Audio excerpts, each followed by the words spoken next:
So ito nga guys, nandito nga po pala tayo ngayon sa Luneta.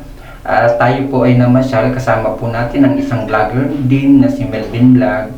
Ito po ang new update dito po sa Luneta.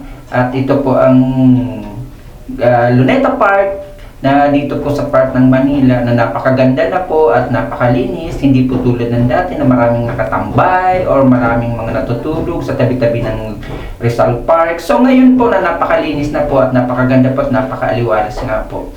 At ayan nga po mga kapatid, marami pong nagpapapicture-picture dito po sa mismong monument po ni Rizal Park.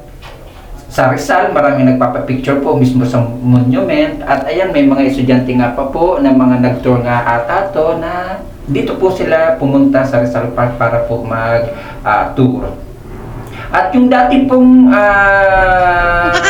diba, Lodi? Yung dati pong Map of the Philippines, so doon po nadadaanan namin bago kami po pumunta dito ay rini-renovate na po.